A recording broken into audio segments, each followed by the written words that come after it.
Hello, Dr. Lee. It's so great to have you here today with us in this episode of Today on Wall Street.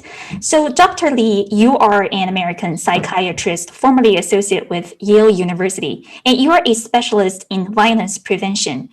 Your scholarly work includes a writing of a comprehensive textbook on violence. But to the general public, you're also known for a book, The Dangerous Case of Donald Trump, which is a collection of essays that warned against the danger of Trump's mental instability. So can you first tell us a little bit about the background surrounding the publication of that book, The Dangerous Case of Donald Trump? What motivated you to publish that book? Yes, oftentimes people ask me how I decided to enter the political sphere. I often state that it was actually the political domain that invaded my area of expertise. With the Donald Trump presidency, a lot of us became concerned. In fact, we had a medical consensus that he was psychologically dangerous and likely mentally unfit. And so there was an unprecedented number of mental health professionals who came forth at that time to speak about the dangers of this presidency that the public did not fully seem to see, that did not seem to anticipate that only grow worse, never better, and that eventually he could become dangerously uncontainable. And so after holding an ethics conference at Yale School of Medicine in April of 2017, we decided to publish the book, which is a collection of essays from some of the most renowned experts, well-respected in the field in both psychiatry, psychology, and general mental health. I see. So in addition to sharing your views with the general public, in December of 2017, you also met with members of the Congress to give them your opinion on Trump's mental health.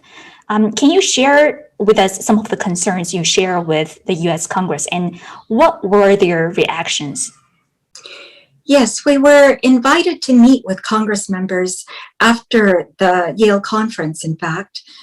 Before that, I was not very public because, in fact, it was the American Psychiatric Association changing its guidelines that made me consider this concerning enough that I needed to speak up. But it was really the meeting with Congress members in December of 2017 and January of 2018 where I eventually met with over 50 members, and they were all equally concerned about the situation. They said that if we were to continue to educate the public on medical matters, then they would be able to do something politically. So in other words, I was a bit surprised in that they were actually depending on us. That was when I started to engage the media more actively, even though even at that time I was a bit slower. But then, most alarmingly, the American Psychiatric Association stepped in to block us from all the major media and calling us unethical armchair psychiatrists and accusing us of diagnosing the president when, in fact, we were warning about societal dangers, in fact, trying to meet our public health duty. I see. Personally, I'm always a little surprised that the public seems to have no problem talking about an elected official's physical health, right? Whether he or she stumbles and falls when walking up a flight of stairs and stuff like that. But at least to me, someone's mental stability, someone's mental health is far more significant and potentially has, far-reaching effects on the society. So why is it that, talking about one's mental state is considered taboo in the profession? I wouldn't quite go as far as to say it was taboo, because I actually experienced an astonishingly enlightened response to our concerns. In the very beginning, as I said, Congress members were reaching out to us. The media were very interested in us. I was invited by all the major news programs. There was not one I was not invited to, including Fox News. And the public was also very engaged. So I do not see much of a conflict. In fact, I was crediting the mental health awareness movements that we have done for decades in raising public awareness. But then the American Psychiatric Association stepped in, separating psychiatry from all all the other medical specialties and all other fields of expertise, making it the only field where experts cannot speak about it. I know this is not the case with other cultures, because I deal with other cultures around the world, and especially for Asian Americans, mental health is particularly sensitive, but that is not my experience when we first went out to the media. But the APA, instead of protecting society's mental health, actually augmented the stigma around mental health as an entire field and silenced us from all public discourse. And the unnaturalness of that can be seen in how the public kept clamoring through our website, through all my message systems. They have never ceased to continually ask, where are the psychiatrists? Where are the psychologists? For them, it was a very unnatural occurrence. Gotcha. From a professional point of view, how would you distinguish a unprincipled politician or someone who's highly manipulative from someone who's dangerously disordered? Like, when does one's mental stability become an issue? Yes, I think mental stability is particularly important in the office of the presidency and all other positions in society. All military officers, police officers, anyone dealing with important decision-making is required to go through a mental fitness exam before even giving them their position. But only the US presidency, which is granted the power to annihilate the entire world at the stroke of his or her command, is not required to undergo a fitness exam.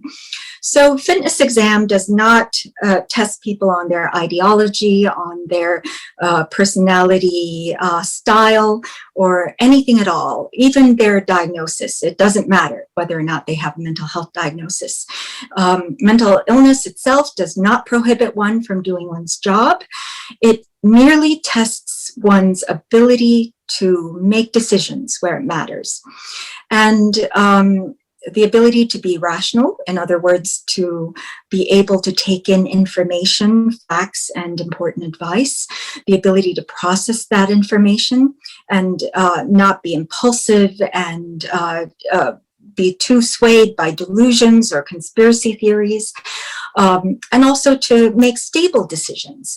Think about consequences in advance and be able to weigh all important factors before making decisions that they can stick with and not go back and forth once they've made the decision. All these are taken into account in a fitness exam. And that is what we were concerned about. We were concerned about his violent tendencies. Danger to self or others automatically qualifies anyone from their job. But in addition to that, fitness depends on being able to be rational, grounded in reality, and not be pathologically swayed. Some of what you mentioned, the ability to manipulate or beguile the population so one has a huge following, some of these traits can be pathological. The reason why these are important to distinguish from well-informed, rational popular support is because the pathological kind is always destructive, even to the individual. They may fervently believe that it is to their own interest, but it always leads to destruction because it's a disordered drive. And that is what mental health professionals are trained to distinguish and treat in their daily work. Gotcha. Thank you for all the insights. So next, I wanted to turn some recent events, your termination from Yale University. We know in January 2020, you compared the lawyer, Mr. Dershowitz's wording, having a perfect sex life with his wife, with Mr. Trump's prominent use of the word perfect. And you suggested in a tweet that it could reflect a shared psychosis. And days later, Mr. Dershowitz complained in an email to Yale saying that you violated ethics rules. And shortly after, the head of the Yale's psychiatry department warned you about your behavior. Tell us what happened then. Well, I am not allowed to speak about my lawsuit, so I hope it's okay. I can say that I have long been concerned about how the mental pathology and the severe impairments in the former president would affect his followers and the nation at large. And I had been warning since the very beginning of the presidency about the phenomenon of shared psychosis. Now, shared psychosis is a phenomenon, not a diagnosis. And when it affects an entire segment of the population or even the nation, it's a societal phenomenon, not an individual phenomenon. So I'd like to make that clear. It's a phenomenon that's been well documented since the 1800s. It was previously called folie à deux or trois ou quatre, depending on the number of people who are affected, or it goes into folie à plusieurs when it's several, folie à groupe when it affects a whole group, or folie à famille when it affects a family, and finally folie à million when it affects a nation. And it refers to what goes beyond what we are cognitively aware of. That is, we know how misinformation can affect people, how they can be given false disinformation that is promoted as news, for example, and come to the wrong conclusions. But what is often not taken into account is the powerful emotional pressures that can induce false fixed beliefs that veer closer to delusion. And that happens when a severely impaired person is put in an influential position and given lots of exposure to the public. Then we see an actual transmission of symptoms such as delusions or paranoia or violence proneness in ways that are not accounted for by their rational choice. And so that is a phenomenon I felt I needed to highlight because of my vast experience with it in the public sector setting, where individuals often go untreated and are severely symptomatic. It's not usually the healthy persons in the family or group that make the symptomatic person healthy, but rather the other way around. Untreated, severe symptoms through their emotional drive actually transmit to other individuals who are emotionally bonded to that primary person, so that the secondary persons almost look identical to the primary person, such that if you did not take a history, you would not know who had the primary illness. I see. That's so interesting. I mean, here's a question. As Asian Americans, I think we have first-generation immigrants, parents. Many of them, unfortunately, have fallen into Trump's most pernicious rhetorics. If we are concerned and we would like to help them, what are some of the steps that we could take to help people around us who have fallen into the trap, so to speak? Yes, indeed. That's an important question that all Americans are asking, but Asian Americans are particularly vulnerable because of our cultural style of adapting and assimilating ourselves into a new culture. It has been mostly through compliance and conformity, and our culture in general has emphasized respect of elders and essentially fitting in rather than causing waves or trouble. When we are dealing with, and therefore many of our family members, our relatives have fallen into the Trump camp.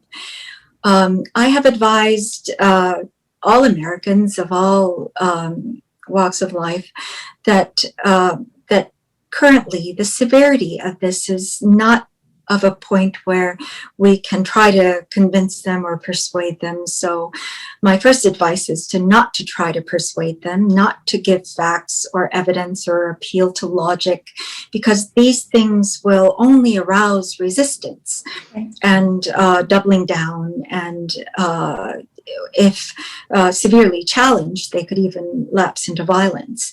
And therefore, it's important not to challenge them, but rather to reassure them that you are there for them, that the human connection is still greater than any of these beliefs, and that they would have a place to return to in your friendship, in your family relations, in your human connection, even if they were to abandon these beliefs. Because these beliefs have been adhered to initially because of identity or to prove one's patriotism or belief in God. You know, many false connections have been made, and now they have unfortunately fallen into what I call shared psychosis, but what many others call a cult.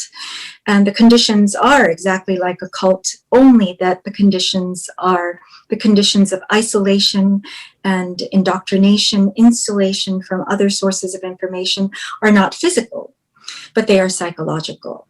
But the effect is the same. And so it's very hard to dissolve these tightly bound emotional attachments. And what I recommend is that we fix the conditions that allowed this situation in the first place. I have outlined in my new book, Profile of a Nation, Trump's Mind, America's Soul, which was written hastily before the election, but it was meant to prepare the American population for the aftermath of the election. I also correctly predicted that it would be the most dangerous period of his presidency after he loses the election. And in the book, I state that I wasn't sure when his influence would end. And I would argue that it still has not ended. So the 3 steps I recommend are first, to remove the offending agent, which is the influential symptomatic person in power. He's been removed from the presidency, but his influence has not stopped. He's had many copycats now. He has opened up new avenues for quote unquote political success, which is in fact more political pathology. So number 1, remove him from influence by convicting him, prosecuting him, discrediting him, and holding him responsible for his actions. Secondly, to dismantle many of the disinformation sources which act as cultic programming. In other words, presenting disinformation as news should not be allowed. And the proliferation of the right-wing media that shows no obligation to the truth should also be called out and not allowed, and policies be put in place so that this would be less feasible. And social media algorithms which make use of psychological knowledge to control and manipulate the population for profit should not be rampantly allowed, while mental health professionals who would wish to share their psychological knowledge to benefit the public should not be silenced. Lastly, sorry for the long exposition. Thirdly, is to fix the socioeconomic conditions that made the populations psychologically vulnerable to such demagogic methods and pathology in the first place. And that includes structural violence, which is economic inequality, racial and gender inequality. All these injustices have psychological injuries attached to them, and reducing these will naturally allow and empower the population to protect itself. So if you recall, the previous president of the APA, Jeff Lieberman, actually wrote a letter to New England Journal of Medicine a while ago, argued that while he accepted that you and your co-authors were acting in good faith and you were acting out of a sense of moral obligation, but you were guilty of like misguided and dangerous morality and stuff like that. But I noticed later Lieberman himself also diagnosed Trump in a separate case, and he seems to be free from some of the repercussions you have experienced recently. Yes. So why is it? Tell me what's going on here. Why are some people targeted while others are unscathed?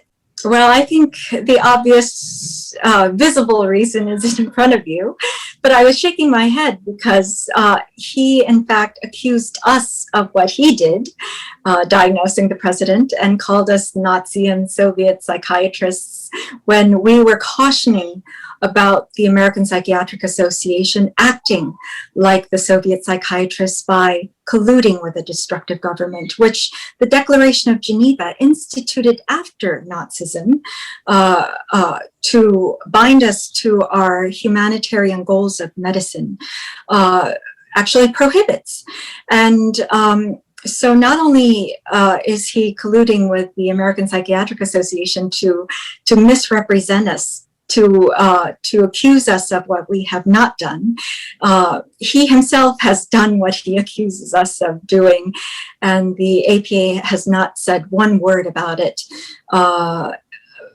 probably because it has benefited the president. His diagnosis actually clears the president most conditions in great detail, with even though he had insufficient information and faulty assumptions, which is the reason why we have not diagnosed, in order to speak responsibly in public. And we were speaking to public health, not to the president's personal health or his diagnosis. We were trying to do our societal duty. But he, in fact, made a personal diagnosis of the president, cleared him of all serious conditions, diagnosed him of incipient dementia, and yet the APA has not said a word about him. Yes, it's been a conundrum. But then again, the APA also changed the Goldwater rule from not diagnosing to not making any comment with the start of the Trump presidency. And a high officer of the APA confessed to members that they did so to protect federal funding. And since then, they have received a number of windfalls of federal funding, it appears, just from their press releases, even though they keep the details of the funding secret. I see. So that strikes me as quite concerning. From what I heard from you, you're not going to stop acting out of your public duty, even though you were terminated from Yale. Can you please tell us a little more about your plans, next steps? What are some of the current things on your plate? Yes, so the coalition, the World Mental Health Coalition, which has made me president since speaking up about the dangers of mentally impaired leadership, is primarily concerned with promoting societal mental health. And so we feel that that is an urgent concern that will help guard against dangerous leadership as well. And so we have started a project for national healing, where we will hold a series of town halls on truth and reconciliation, where we will invite prominent and ordinary citizens who have played a great role in the Trump administration or during the presidency to speak about matters of great concern. We just had our first town hall, which was on racism, white supremacy, and societal mental health. It's rather ironic that my situation has truly dovetailed on that, and many people have noticed the glaring racial and gender inequality. Thank you, Dr. Lee, for all your insights. This has been a great conversation. I look forward to talking to you soon, in the near future. Thank you so much. Thank you so much for having me. Thank you. Bye. Bye.